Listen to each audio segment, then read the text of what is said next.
Evet arkadaşlar, hepiniz hoş geldiniz. Araba Rüyası kanalından Ali ben. Bugünkü videomuzda değişik bir araç olan Golf 8.5 Station Wagon'u inceliyoruz. Aracı incelememizin sebebi Station Wagon olması ve opsiyonel olarak oldukça boş bir araç olması.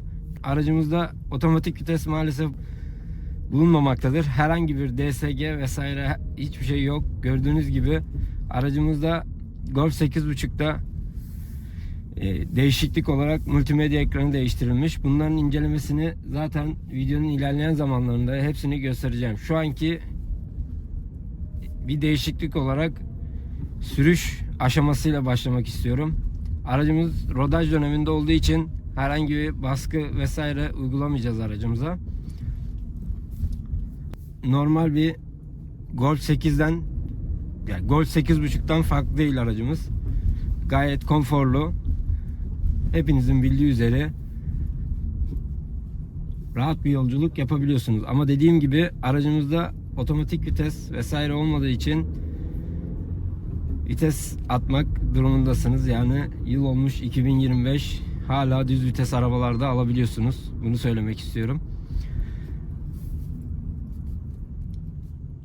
Golf 8.5'te değişiklik olarak kısaca özet geçeceğim. Videonun ilerleyen zamanlarında zaten detaylı olarak incelemesini size göstereceğim. Değişiklik olarak multimedya ekranı büyütülmüş ve değiştirilmiş. Daha çok sürücü odaklı bir ekran olmuş. Sürücüye dönük bakıyor. Onun dışında anlatmak istediğim başka değişiklik olarak ön kısmındaki şerit aydınlatması, yani ambiyans olarak konumlandırılmış logoya kadar olan ambiyans artık logoda da devam ediyor. Yani logoda ambiyans şeklinde. Yeni moda bu şekilde, bildiğiniz üzere. Onun dışında başka değişiklik olarak arka stop lambaları çok hoşuma gittiğini söyleyebilirim. Onlarda değişiklik olmuş. Onları da göstereceğim. Bunları merak ediyorsanız videomuzdan ayrılmayın. Aynı zamanda Station Wagon bir Golf nasıl oluyor siz de görebilirsiniz. Kocaman bir aileyseniz, çoluğunuz çocuğunuz varsa ve Golf kullanmak istiyorsanız Station Wagon Golf'ü size tavsiye edebilirim. Hem bagaj hacmi olarak hem genişlik olarak sizin isteklerinizi karşılayabilecek bir araba bence. Bu arada kanalımıza abone olup yorum yapmayı unutmayın arkadaşlar. Desteklerinize ihtiyacımız var. Golf 8.5'te herhangi bir motor değişikliği olmadı. Aynı motorları kullanıyorlar.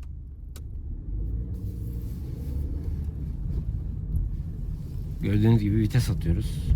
Bayağı özlemişim vites atmayı bu arada. Ama bu vites geçişleri falan oldukça başarılı olduğunu söyleyebilirim. Yani çok rahat vites atabiliyorsunuz. Böyle kasma vesaire bulunmuyor.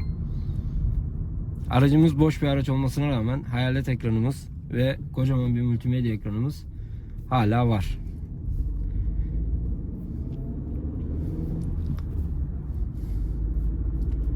Şöyle sizi aracın sesiyle yalnız bırakmak istiyorum. Bu arada aracımızda head-up display'de bulunmaktadır. Yani şu an önümde, siz görüyor musunuz bilmiyorum ama o da gayet iyi. Yani biraz tuhaf özellikleri var aracın. Otomatik vites yok. Camlarında film yok. Yani çoğu önemli opsiyonlar yok ama onun dışında misal direksiyon ısıtması var. Head-up display'i var. Yani biraz değişik bir araba olmuş diyebilirim. Burada da şunu anlayabiliriz ki opsiyonu her zaman dikkatli şekilde yapmanız gerekiyor ve her şey opsiyonla sunulabiliyor. Yani opsiyon diyoruz. Neyse arkadaşlar, şimdi aracımızın dış incelemesine geçeceğiz. Sonrasında da videomuzu bitireceğiz. Dış incelemesinde de aracın merak ettiğiniz yerlerini inceleyebilirsiniz. Hadi geçelim dışına. Araba Rüyası kanalından Ali ben. Hepiniz hoş geldiniz videomuza. Bugün Golf 8.5'ü inceliyoruz. Golf 8'in makyajlanmış halidir. Ve aracımız Station Wagon. Bu yüzden size incelemek istiyorum aracı ben de. Aracımız çok dolu bir araç değil. Bayağı bir boş. Birkaç güzel özellikleri var ama onun dışında boş bir araç diyebiliriz. Gördüğünüz gibi aracımızda IQ ledler bulunmaktadır. Far sistemi değiştirilmiş, yani makyajlanmış kasada tampon ve far sistemleri değiştirilmiş ve şuradaki led normalde logoya kadar gelip burada bitiyordu. Şimdi yeni sistemde logoda ışıklandırılmış vaziyette bulunuyor. Onun dışında tamponumuzda ufak değişiklikler yapılmış. Burasında keskin bir çizgi oluşturulmuş. Bir aileyseniz ve golf kullanmak istiyorsanız station wagon bir aracı kullanabilirsiniz. Yani golf de bunlardan biridir Volkswagen için. Şimdi aracımıza tekrar dönmek istiyorum. Gördüğünüz gibi aracımız teneke jantlarla geliyor. Aynı zamanda içinde çelik jantlar da bulunuyor. Lastikleriyle beraber. Bunlar kışlık olduğu için teneke kapaklarla, teneke jantlarla teslim ediliyor aracımız. Aracımızı size yandan da göstermek istiyorum. Aslına bakarsanız yanında çok bir değişiklik yapılmadı 8.5'ta. Aracımız gayet uzun. Golf hemen hemen şurada bitiyor gibi bir şey. Ama station wagon bayağı bir uzun yani. Bagaj hacmi olarak, içinde oturma pozisyonu olarak gayet rahat ve genişletilmiş bir biçimde sizi karşılıyor. Yani ailenizle yolculuk yapabilirsiniz ve bagaj hacmini yeterince kuvvetli şekilde kullanabilirsiniz. Aracımızın bagajında da çelik jantları bulunmaktadır. Boyutlarını az çok tahmin edebileceğiniz şekilde onları bilerek araçtan indirmedim. Görebilmeniz açısından onları da aracın içinde bulundurdum. Bunu da size göstermek istiyorum. Yine burada tavan askı kollarımız bulunmakta. Bunlar gayet güçlü ve dayanıklı malzemelerden yapılmış zaten. Bunlar da aynı zamanda siyah komple. Şöyle aracımızın arkasına doğru geçelim. Evet arkadaşlar, şimdi aracımızın en önemli yeri, en dikkat çekici yerine geçmiş bulunmaktayız. Golf 8.5 Station Wagon aracımızı incelemeye başlayalım arka tarafına. Farlarda değişiklikler yapıldı. Derinlemesine içi siyah bir far çeşidi kullanıldı. Şöyle aracımızın açma kapama tuşuna basarsak eğer biz de sinyalleri ve farlarımızın nasıl yandığını şu şekilde görebilirsiniz. Gayet şık duruyor. Benim için makyaj konusunda en iyi yapılmış şey diyebilirim. Çok güzel gözüküyor.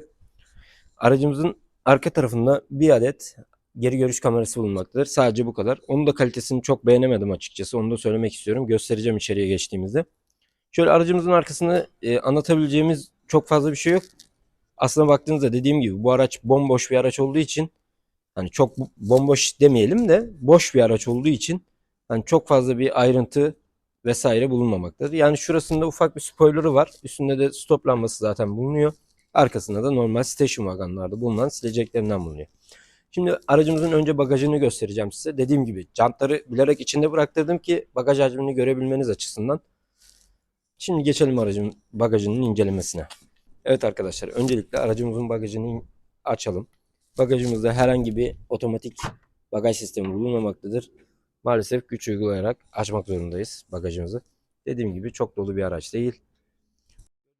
İçerisinde çelik jantların da bulunduğu kocaman bir bagaj hacmine sahip aracımız. Şu şekilde göstermek istiyorum size. Burada bir gözü bulunmaktadır ve bir çakmaklık gözü. Aydınlatması da aynı yerde konumlandırılmış. Sonrasında aracımızın burasından arka koltuklarını çektiğinizde otomatik şekilde yatırabiliyorsunuz. Ama herhangi bir kaldırma aparatı mevcut değil. Onun dışında bagajında anlatabileceğimiz çok fazla bir şey yok. Yani 4 tane tekeri rahatlıkla koyabiliyorsunuz. Yine de yeriniz bulunmaktadır. Şimdi aracımızın arka kısmına, yani arka oturma bölmesine geçmek istiyorum beraber. Bakalım. Evet arkadaşlar, kapımızı size anlatmak istiyorum. Yukarısı tamamen sert plastikten oluşuyor. Ortasında bir kumaş, gri detaylarında bir kumaş bulundurmuşlar. Şurasında ufak bir yumuşak bir alan var. Onun dışında her yer sert plastikten oluşuyor. Ve kapı ceplerimizin içi kaplanılmış. Bunu her zaman seviyoruz zaten. Onun dışında şurasında ambiyans aydınlatmalarımız bulunuyor.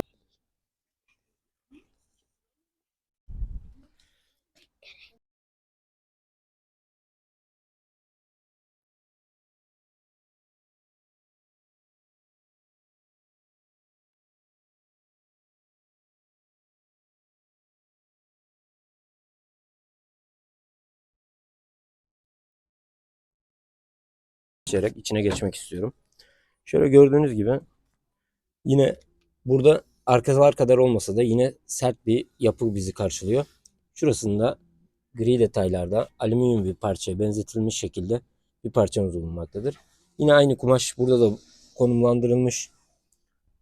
Cepimize gelirsek eğer, cepimiz oldukça geniş bir su şişesi, buraya rahat bir şekilde sığabilecek şekilde içi kaplanılmış. Güzel gözüküyor içi. Şimdi aracımızın içine geçelim. Size ekranını ve değişiklikleri göstermek istiyorum. Şöyle. Evet arkadaşlar, aracımızın içine geçmiş bulunmaktayız. Aracımızdaki değişiklikler, direksiyonda herhangi bir değişiklik göremiyorum. Normalde buralar bazı modellerinde opsiyonel olarak dokunmatik oluyor. Ama ben bu tuş yapısını daha çok seviyorum. En azından basabiliyorsunuz. Diğeri de güzel ama tuş yapısı her zaman benim için bir adım öndedir tabii ki. Aracımızdaki değişikliklere gelirsek, şurasında kocaman bir multimedya ekranımız bulunmaktadır. Diğerinde yekpare bir yapıya sahip daha ufak bir ekran vardı. Şimdi işletim sistemi vesaire her şeyi değiştirmişler multimedya konusunda.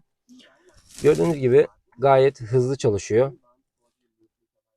Yine aracımızda koltuk ısıtmalarımız boş olmasına rağmen koltuk ısıtmalarımız aracımızda bulunuyor. Şöyle aracımıza cam verelim.